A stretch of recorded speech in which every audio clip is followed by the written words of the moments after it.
Hello बच्चों, क्या हाल चाल। आज देखो, आज इसमें इस टॉपिक की हम बात करेंगे जो क्वांटिटेटिव एनालिसिस ऑफ एलिमेंट्स है। ये बहुत ही एनसीईआरटी का बहुत ही इंपॉर्टेंट टर्म्स है। जैसे तुम्हारा जो चैप्टर आता है मैकेनिज्म वाला, उसी में कई पार्ट्स है। जैसे आईपीएससी नोमेनक्लेचर भी उसको उस नाम से जाना जाता है, आईपीएससी नोमेनक्लेचर के नाम से भी जाना जाता है। तो ये बहुत ही इंपॉर्टेंट टर्म्स है। यहाँ पे ये चैप्टर में ये पॉइंट अधिकतर पढ़ाया जाता है। तो अधिकतर लोग कहते हैं यार अपने मन से कर लेना इस क्वेश्चन को, बस में ना अधिकतर लोग बताते हैं बताते समय इसको। लेकिन इसके क्वेश्चन एनसीईआरटी में दिए गए हैं। इसके क्वेश्चन में हम डिस्कशन करेंगे, इसके क्वेश्चन को दिखाएंगे कि ये एनसीईआरटी का ही पोर्शन है। हम उसको बता देंगे कि ये पोर्शन, और जब तुम एनसीईआरटी देखोगे ना तो तुमको भली भांति वहां पर दिखेगा, एनसीईआरटी के टर्म्स वहां पे भली भांति दिखेंगे। इसमें पहला आता है कि जैसे क्वांटिटेटिव एनालिसिस ऑफ एलिमेंट्स क्या है। तो इसमें बताया जाता है कि the estimation of relative proportions, that is quantities of various elements present in the organic compounds, which is usually done in forms of percentage, is called quantitative analysis। ठीक है ना, ये तुम्हारा क्वांटिटेटिव एनालिसिस कहलाता है। ये जो होता है ये कई प्रकार से इसको लिया जाता है। ठीक है ना, मतलब कई प्रकार से इसको दर्शाया जाता है। वो कौन कौन सी कंडीशन है दिखाने की, ये देख लो। जैसे दर्शाया जाता है, पहले आता है estimation of carbon and hydrogen. इसमें कार्बन और हाइड्रोजन के परसेंटेज की बात करते हैं पहले पॉइंट में। तो जैसे देता है कि estimation of carbon and hydrogen में पहले कार्बन के परसेंटेज की बात करता है। तो जो कार्बन का एटॉमिक मास होता है 12 होता है। मास ऑफ CO2 दिया है ना, इसमें CO2 के आधार पर लिया जाता है। मैं केवल इसको जनरली तौर पे इसके जो क्वेश्चन पूछा जाता है और जिस फार्मूले का यूज है वो बताएंगे। नहीं तो अगर पूरा डिटेल बताने पर ये बहुत लंबा प्रोसेस है। इसके पूरे रिएक्शन लिखने पड़ेंगे, इसकी पूरी थ्योरी लिखनी पड़ेगी, इसके प्रिंसिपल लिखने पड़ते हैं तब उसको। लेकिन उससे हमको कोई लेना देना नहीं है। थ्योरी से बस इतने पे ही ये क्वेश्चन इसी से रिलेटेड पूछा जाता है। अभी हम एनसीईआरटी के क्वेश्चन दिखाएंगे इसमें। तो इसमें पहला दिया estimation of carbon and hydrogen के लिए। तो कार्बन के परसेंटेज की बात करते हैं। तो कार्बन का मास जो होता है वो 12 होता है और 44 लिया गया है। CO2 का एटॉमिक मास निकाला गया है। देख लो, CO2 is equal to 12 plus 16 into 2 कितना हुआ, 12 प्लस 32 कितना हुआ, 4 और 3 1 4, 44 ग्राम। यह है ना, इस कंडीशन में 44। तो ये लिया गया है mass of CO2 obtain upon mass of organic compound use into 100। ये परसेंटेज निकाला गया है इसमें, तो 100 का यूज किया गया है। इस फार्मूले का हम यूज करेंगे। सेम एनसीईआरटी में क्वेश्चन दिए गए हैं। कार्बन के परसेंटेज के लिए वैल्यू दिया रहेगा और ये वैल्यू दिया रहेगा। तुमको सिर्फ कैलकुलेशन करना है और कार्बन का परसेंटेज निकालना है। ठीक है ना, यहां पर कार्बन का परसेंटेज निकालना है। अब इसी में दूसरा पॉइंट जो आता है वह आता है, दूसरे पॉइंट की अगर हम बात करें तो दूसरा पॉइंट जो आता है वह हाइड्रोजन के परसेंटेज की बात करते हैं। हाइड्रोजन की परसेंटेज क्या है, तो हाइड्रोजन का जो होता है एटॉमिक मास जो होता है 2 होता है और H2O ऑब्टेन लिया गया है। H2O ऑब्टेन की बात करते हैं। तो इसमें H2O जो लिया गया H2O की कंडीशन में, तो यहां पर लिया गया है तो 2/18 into mass of H2O obtain upon mass of organic compound, ये तुम्हारा रहेगा इंटू 100। इस फार्मूले से, ये दोनों फार्मूले से रिलेटेड हम क्वेश्चन की बात कर लेते हैं। ठीक है ना, इस पे क्वेश्चन दिया जाता है। वो क्वेश्चन कौन सा है तो तुम देख लो। यहां पर इससे रिलेटेड क्वेश्चन जो देता है तुम्हारे सामने है। इसमें क्वेश्चन जो दिया गया है वो तुम्हारे सामने है। On complete combustion 0.24 gram of an organic compound, जो फार्मूले में यूज किए हो ऑर्गेनिक कंपाउंड नीचे, तो उसका वैल्यू यहां पर दे दिया गया है। ठीक है ना, उसका वैल्यू यहां पर दे दिया गया है। उसके बाद से gave 0.198 gram of CO2 and 0.1014 gram of H2O। Determine the percentage of carbon and hydrogen in the compound. देखो इसमें केवल वैल्यू इसको रख देना है। देखो इसमें वैल्यू जो दिया गया है केवल कार्बन की परसेंटेज निकालना, ये है ये मास ऑफ CO2 ऑब्टेन, वो जो वैल्यू दिया है उसको रख देना है, इसमें पुट आउट कर देना है। और जब परसेंटेज हाइड्रोजन का निकालोगे तो मास ऑफ H2O ऑब्टेन निकालोगे, तो उसमें केवल वैल्यू। और नीचे वाला ये पोर्शन सबके लिए सेम है, ये देख लो। इस क्वेश्चन में जब बात करते हैं तो इसमें दिया है ये किस आधार पर दिया है, तो तुम्हारा परसेंटेज ऑफ कार्बन की बात करेंगे तो परसेंटेज ऑफ कार्बन की अगर हम बात करते हैं यहां पर कि परसेंटेज ऑफ कार्बन कितना होगा, तो इस कंडीशन में 12/44 होता है। केवल इसमें वैल्यू रख देना 12/44 इंटू, ये देख लो भैया, into mass of CO2 obtain, mass of organic compound use into 100। बस इतना ही दिखाना है। तो यहां पर जब कार्बन की परसेंटेज की बात करते हैं तो इसमें देखो कार्बन के लिए कितना दिया गया है, इस फार्मूले में जब हम यूज करेंगे तो ये किस कंडीशन पर है देख लो। तो uncomplete combustion of 0.246 gram of an organic compound, ठीक है ना, उसका वैल्यू दिया है आप 0.198 ग्राम ऑफ CO2, तो 0.198 CO2 और ऑर्गेनिक कंपाउंड 0.246 दिया है, इंटू 100 कर लेंगे, ये तुम्हारा इसका परसेंटेज निकल जाएगा। ठीक है ना, बहुत ही आसानी से कार्बन का परसेंटेज हम निकाल लेते हैं यहां पर इस कंडीशन में देखते हैं तो, ठीक है ना। अब इसमें हाइड्रोजन के परसेंटेज की बात करते हैं तो हाइड्रोजन के लिए कितना था 2/18 इंटू H2O के लिए एंड 0.104 ग्राम ऑफ H2O, तो 0.1014 ग्राम ऑफ H2O और ये तुम्हारा सेम रहेगा 46 इंटू 100। इसमें तुम कैलकुलेशन कर लेना, जो आएगा वही आंसर होगा, सिंपल सा है। इसमें एनसीईआरटी का क्वेश्चन है, अदर नहीं है, एनसीईआरटी का क्वेश्चन दिया गया है इसमें, ये तुम्हारा एनसीईआरटी का क्वेश्चन है। देख लो, केवल इसमें फार्मूला तुमको पता है, ये क्वेश्चन दिया गया है कि ऑर्गेनिक कंपाउंड का वैल्यू दिया गया है और यहाँ पर इतना CO2 का वैल्यू दिया गया है और इतना तुम्हारा H2O का वैल्यू दिया है। दोनों का फार्मूला तुम्हारे पास लिखे थे, उस पर केवल वैल्यू पुट आउट कर देना है और कैलकुलेशन कर लेना है। वैल्यू पुट आउट करोगे, कैलकुलेशन कर लोगे, ये तुम्हारा जो आएगा वही आंसर होगा। देख लो कितना आसान है, ये एनसीईआरटी का क्वेश्चन है, एग्जांपल है भैया, एनसीईआरटी का एग्जांपल है, इसको देख लेना। और तुम जब एक्सरसाइजेज के क्वेश्चन देखोगे ना आईपीएससी नोमेनक्लेचर में, तो उसमें तुम्हारा क्या क्या ये कंडीशन, इससे रिलेटेड बहुत क्वेश्चन दिए गए हैं, तुम देख लेना, जिससे रिलेटेड जो भी जहां तक एनसीईआरटी के क्वेश्चन एग्जाम्पल में दिए गए हैं उस टर्म्स को हम यहाँ पर उठाए हैं। ये बहुत ही इंपॉर्टेंट टॉपिक है, ये अपने दिमाग में रख लेना। इसके बाद से चलते हैं नेक्स्ट पेज पे भैया, क्या दिया है तो देख लो। इसमें अगला जो पॉइंट दिया गया है वो दिया गया है एस्टिमेशन ऑफ नाइट्रोजन का निकालते हैं। तो नाइट्रोजन का परसेंटेज निकालने के लिए दो प्रोसेस का यूज किया जाता है या दो मेथड का यूज किया जाता है। एक जो होता है तुम्हारा ड्यूमा मेथड होता है, एक पहला जो होता है ड्यूमा मेथड होता है। इसके बारे में हम जान लें कि इसमें ड्यूमा मेथड से अगर हम निकालते हैं नाइट्रोजन का परसेंटेज, तो उससे पहले हमको volume of N2 obtained at NTP पर V2 का वैल्यू निकालना पड़ेगा।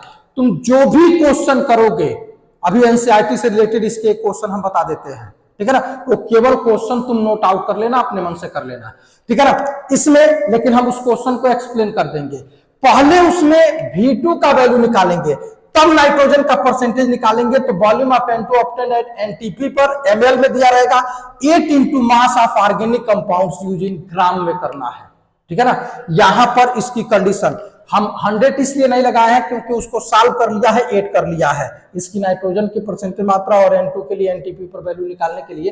तो डायरेक्ट हम फार्मूले में उसको सॉल्व करके 8 लिख दिए हैं, उसको सॉल्व करके डायरेक्ट लिखे हैं कि तुमको कैलकुलेशन थोड़ा सा आसान हो जाएगा, इसीलिए 100 नहीं लिखे हैं। नहीं तो तुम्हारे दिमाग में उठेगा कि 100 क्यों नहीं लिखे हैं, परसेंटेज निकाल रहा है, तो उसको पहले ही सॉल्व करके और उसको 8 के फॉर्म में जो बच गया है उसको लिख दिए हैं, डायरेक्ट उसको सॉल्व कर दिए हैं कि कैलकुलेशन के समय तुमको कोई दिक्कत ना हो, कैलकुलेशन आसान करने के लिए, ठीक है ना। यहां पर इस कंडीशन को लिया गया है, ठीक है ना, यहां पर इस कंडीशन को लिया गया। तो यहां पर पहले ये V2 का वैल्यू निकालेंगे, उसके बाद से नाइट्रोजन की परसेंटेज निकालेंगे। देखो एक इस टाइप के जो क्वेश्चन पूछे जाते हैं उसमें एक ट्विस्ट होता है।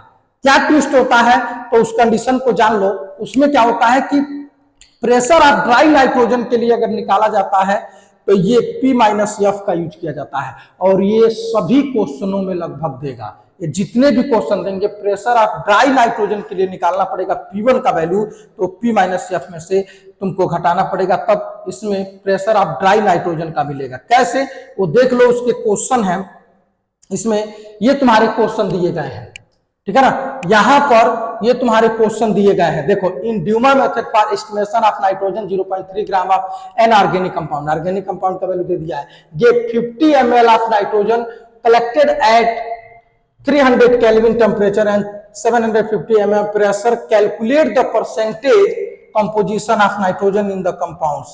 ये इतना वैल्यू दिया गया है, ठीक है ना। इस क्वेश्चन में उन तीनों फार्मूले के लिए पहले V2 का वैल्यू निकालोगे और तब इसमें P1 का वैल्यू निकालोगे, यहां पर P माइनस F करोगे और उसके बाद से तुम फाइनली तब नाइट्रोजन का परसेंटेज निकालोगे, तब जो आएगा वही आंसर होगा, ठीक है ना। इसमें इस बात को याद रख लेना, जो जो वैल्यू दिया गया है उसकी कंडीशन हम बता दिए हैं कि क्या क्या दिया गया है, ठीक है ना। ऑर्गेनिक कंपाउंड के लिए T1 के लिए वैल्यू दिया गया है, जो जो कंडीशन, ये एनसीईआरटी का क्वेश्चन है, सिस्टम से ऐसे ही लगाओगे भैया, ये अपने दिमाग में रख लेना, ठीक है ना। यही सिस्टमेटिक वे में इसको लगाओगे, ये अपने दिमाग में रख लेना, तभी ये क्वेश्चन सॉल्व कर पाओगे। और वो कोई भी क्वेश्चन देगा इसमें तीनों फार्मूले का, नाइट्रोजन का किससे, ड्यूमा मेथड्स के अकॉर्डिंग अगर निकालने के लिए देगा एन का परसेंटेज, तो तुम ये तीनों फार्मूले लगाओगे, पहले इसको V2 का वैल्यू निकालोगे, उसके बाद से इसका वैल्यू, इसके बाद से इसका वैल्यू। अगर ये दे दिया है तो कोई बात नहीं है, नहीं लगाएंगे, और नहीं दिया है तो तुम्हारे सामने क्वेश्चन लिख दिए हैं, कहो बड़ा व्यस्त हो, हाँ लगता है आ गया है फोन, नहीं देखो हम कुछ कहेंगे नहीं ज्यादा, ठीक है, अगर कहेंगे तो बेकार लगेगा। इस बात को याद रख लेना कि लड़की जात ऐसी होती है कि जब तक उसको आवश्यकता है तब तक तुम्हारे साथ है, उसकी आवश्यकता है समाप्त, तुम कहाँ और वो कहाँ, समझ में आ गया ना। वो अभी नशा है, उसमें कोई दिक्कत नहीं है, नहीं हम तुम्ही को देख लेते हैं, दूसरे को तो देखेंगे ही नहीं यार, ठीक है ना। इस बात को याद रख लेना, जब तक तुमसे आवश्यकता है तब तक तुम्हारे पास है, अगर आवश्यकता समाप्त तुम गए, तुमको कोई पूछने वाला नहीं मिलेगा, ये दिमाग में रख लेना। और हम इसीलिए कहते हैं हमारा बात होम्योपैथ का दवा अगर फायदा नहीं करेगा तो नुकसान भी नहीं करेगा, ये जान लेना भैया, ठीक है ना। इस क्वेश्चन को सॉल्व कर लेना। अब इसमें अगला जो कंडीशन है उसमें आता है, इसको देखो, इस प्रोसेस में इसको कई बुकों में केल्डाल विधि लिखा है, कई में जेल्डाल प्रोसेस लिखा है, मेथड लिखा है, ठीक है ना। तो इसको कोई भी पढ़ सकते हो, बहुत कंफ्यूज होने की आवश्यकता नहीं है। कई बुकों में इसको केल्डाल मेथड लिखा है, कई बुकों में इसको जेल्डाल भी पढ़ा जाता है, दोनों। कई लोग इसको केल्डाल पढ़ते हैं, केल्डाल मेथड, कई लोग पढ़ते हैं जेल्डाल मेथड, तो इसमें घबराने की आवश्यकता नहीं है, दोनों नाम से जाना जाता है। कई बुकों में केल्डाल मेथड लिखा है, कई में जेल्डाल लिखा है। जब इसका हिंदी वर्जन देखोगे ना कि इसका क्या होता है, तो इसको सर्च करके गूगल बाबा से पूछ लेना एक बार, ठीक है ना, वो तुमको सही बताएगा। तो यहां पर इसको केल्डाल प्रोसेस भी कहा जाता है और जेल्डाल प्रोसेस भी कहा जाता है, मेथड कहा जाता है। इसमें नाइट्रोजन की परसेंटेज निकालते हैं, तो इसमें कोई बहुत घबराने की आवश्यकता नहीं है। Direct 1.4 into normality of NH3 और वॉल्यूम ऑफ NH3 ml में निकालते हैं, और अपन mass of organic compound in gram में दिया जाता है। फार्मूला सेम है, इसमें कुछ भी चेंजिंग नहीं करना है, और ये पूरा क्वेश्चन में वैल्यू दिया गया रहता है, इसमें कुछ भी इफर्ट नहीं है, ये पूरा वैल्यू दिया गया रहता है। एनसीईआरटी में इस बेस का भी क्वेश्चन दिया है, इसी को तुम्हारा जेल्डाल मेथड कहा जाता है, या केल्डाल मेथड के नाम से हम इसको जानते हैं। ये इसमें नाइट्रोजन की परसेंटेज, इसमें कोई तामझाम नहीं है। अब क्वेश्चन जब देता है, एनसीईआरटी में देता है तो नाम दे देता है, इसमें नाम देता है भली बात, तो उसमें घबराने की आवश्यकता नहीं। ड्यूमा मेथड से है तो अभी हम दिखाए हैं कि उसका वैल्यू दिया है और नाम दिया है कि इस मेथड से नाइट्रोजन की परसेंटेज मात्रा निकालनी है, और जब ये देगा तो इसमें भी देगा कि इस मेथड से इसका परसेंटेज निकालना है, नाम दिया रहता है, उसमें घबराने की आवश्यकता नहीं है। ये एनसीईआरटी के इस बेस पे एनसीईआरटी में क्वेश्चन दिए गए हैं, तुम सॉल्व करके देख लेना। एग्जाम्पल भी दिए गए हैं और एक्सरसाइजेज भी क्वेश्चन दिए गए हैं। हम एनसीईआरटी की बात कर रहे हैं, ये इतना इंपॉर्टेंट टॉपिक है, छोटा है बट बहुत ही इंपॉर्टेंट है, ठीक है ना। इस बात को अपने दिमाग में रख लेना, ये छोटा है बट बहुत ही इंपॉर्टेंट है। तीसरा पॉइंट आता है एस्टिमेशन ऑफ हैलोजन्स के। हैलोजन जो होता है ना, X इजिकल टू यहाँ पर फ्लोरीन, क्लोरीन, ब्रोमीन और आयोडीन लिया जाता है। फ्लोरीन को इसलिए नहीं लिया जाता है क्योंकि मोस्ट इलेक्ट्रोनेगेटिव एलिमेंट्स है, तो बहुत कम ही यूज किया जाता है। लेकिन हम यहाँ से क्लोरीन की बात करेंगे तो प्रोसेस वही है, 35.5 इसका एटॉमिक मास होता है, और मास ऑफ AgCl का निकाले हो एटॉमिक मॉलिक्यूलर तो मॉलिक्यूलर वेट निकालते हो तो इतना आएगा, और मास ऑफ ऑर्गेनिक कंपाउंड, ये तो तुम्हारा चेंज नहीं होता है, ठीक है ना, ये कंडीशन तुम्हारी चेंज नहीं होती है, और इंटू 100, ठीक है ना। ये तुम्हारा हैलोजेंस में इसको छोड़ के बाकी टर्म्स में लिए जाते हैं। अब देख लो इसका हम यूज करते हैं। अब यहीं पर ब्रोमीन से रिलेटेड एनसीईआरटी में क्वेश्चन दिए गए हैं, एनसीईआरटी के एग्जाम्पल दिए गए हैं, एक्सरसाइजेस की तो बातें छोड़ दो, ठीक है ना। इसमें ब्रोमीन से रिलेटेड दिया गया है, ब्रोमीन से ये तुम्हारा फार्मूला यूज करेंगे, बहुत ही आसान है, केवल वैल्यू दिया रहता है, इसमें वैल्यू दिया रहता है, केवल वैल्यू पुट आउट कर देना है और कैलकुलेट कर देना है, जो आएगा वही आंसर हो जाता है, ठीक है ना। इसी बेस पे कुछ भी क्वेश्चन में घुमा के नहीं देता है, एक केवल ड्यूमा मेथड जो है ना, उसी में क्वेश्चन थोड़ा सा 3 प्रोसेस से होकर गुजरना पड़ता है, वो एनसीईआरटी का क्वेश्चन दिया गया है, ठीक है ना। तुम उठा के देख लेना एग्जाम्पल जो हम बताए थे, उसमें 3 मेथड से गुजरना पड़ता है, तब उसकी प्रोसेस है, ठीक है ना, उसकी प्रोसेस आती है। बाकी इसमें कोई भी अदर में किसी में नहीं, डायरेक्ट फार्मूले में वैल्यू पुट आउट करोगे और वैल्यू दिया गया रहता है, तुम्हारा आंसर आ जाएगा, अगर कैलकुलेशन सही होगा तो। आगे आते हैं आयोडीन के परसेंटेज की बात करते हैं, तो इसमें आयोडीन के परसेंटेज में ये फार्मूला, तुमको फार्मूला याद करना पड़ेगा, ठीक है ना, कि 127/235 है मास ऑफ AgI और मास of organic compound into 100 percentage है। परसेंटेज की कंडीशन इसमें दिखा दी गई है, इसी फार्मूले का हम यूज करेंगे यहाँ पर, ठीक है ना, इस फार्मूले का। अब आता है नेक्स्ट पॉइंट, सल्फर के लिए अगर हम निकालते हैं, सल्फर की परसेंटेज अगर निकाली जाती है ना सल्फर के लिए, तो 32/233, अब मास ऑफ BaSO4 लिया जाता है और मास ऑफ ऑर्गेनिक कंपाउंड ये चेंज होने वाला नहीं है। इससे भी रिलेटेड एनसीईआरटी के एग्जांपल दिए गए हैं, एक्सरसाइजेज की तो बातें छोड़ दो, एक्सरसाइज में तो क्वेश्चन दिए गए हैं, इसके एग्जाम्पल में भी क्वेश्चन दिए गए हैं एनसीईआरटी में, ठीक है ना। ये इतना इंपॉर्टेंट टॉपिक है, छोटा है बस, ठीक है ना, इसमें एनालिसिस किया जाता है तो ये छोटा है, बट इससे रिलेटेड एनसीईआरटी में क्वेश्चन दिए गए हैं।